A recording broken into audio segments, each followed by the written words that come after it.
Hi friends, welcome to my channel. ఎలా ఉన్నారు అందరూ? నేనైతే చాలా బాగున్నాను. మీరు కూడా బాగుండాలని మనస్ఫూర్తిగా కోరుకుంటున్నాను. ముందుగా వీడియో చూస్తున్న ప్రతి ఒక్కరికి థ్యాంక్ యూ సో మచ్ అండి. ఏంటక్క వాయిస్ ఇంత లావుగా వస్తుంది అనుకుంటున్నారా? ఏం లేదు ఫ్రెండ్స్, కొంచెం జలుబైంది నాకు, ఏమనుకోకండి. వీడియో అయితే కంటిన్యూగా చూడండి. బస్ స్టాప్లో వీడియో ఏంటంటే మేము ఊరు వెళ్తున్నాం ఫ్రెండ్స్. నన్ను పాపని బస్ ఎక్కియడానికి అయితే మా చెల్లి వచ్చింది బస్ స్టాండ్కి.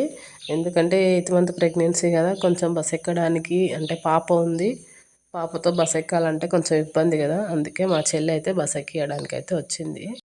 మా చెల్లి వస్తే మా పాపకు ఒక పండగ, ఎందుకంటే ఏది అడిగితే అది ఇప్పిస్తుందని. అది వచ్చి రాగానే ఏదో కుర్కురే ప్యాకెట్ అడిగితే ఇప్పించింది. దాని తర్వాత మళ్ళీ థమ్స్అప్ పిన్ని అంటే మళ్ళీ థమ్స్అప్ ఇప్పించింది. నేను మ్యాక్సిమం ఏది ఇప్పియను బయటివి, ఇప్పిస్తే బిస్కెట్స్ తప్ప ఏమి ఇప్పియను. మా చెల్లి మమ్మల్ని బస్ ఎక్కించి ఆమె డ్యూటీకి అయితే ఆమె వెళ్ళిపోయింది. బస్ ఎక్కిన తర్వాత చూడండి, బస్ ఎక్కిన తర్వాత ఒక 10 మినిట్స్ ఆగితే చాలు మా పాప ఇంకా నిద్రపోతుంది. ఈ ప్రెగ్నెన్సీలో జర్నీ చేయడం అంటే నాకు ఫస్ట్ టైం కొంచెం ఇబ్బందిగా అనిపించింది. ఎందుకంటే మా పాప ఎత్తుకొనే బస్ ఎక్కాలంటది, ఎత్తుకొనే బస్ దిగాలంటది. నాకు కొంచెం ఇబ్బంది అనిపించింది ఒక్కదాన్నే జర్నీ చేయడం. ఇక ఊరు వచ్చిన తర్వాత బస్ దిగి మా వారికి అయితే ఫోన్ చేశాను, వచ్చి బైక్ పైన ఇంటికి తీసుకొచ్చిండు. ఇంతే ఫ్రెండ్స్, ఈ వీడియో మీకు నచ్చిందా? నచ్చితే ఒక లైక్ చేయండి. మరిన్ని వీడియోస్ కోసం నా ఛానల్ని సబ్స్క్రైబ్ చేసుకోండి. Bye friends.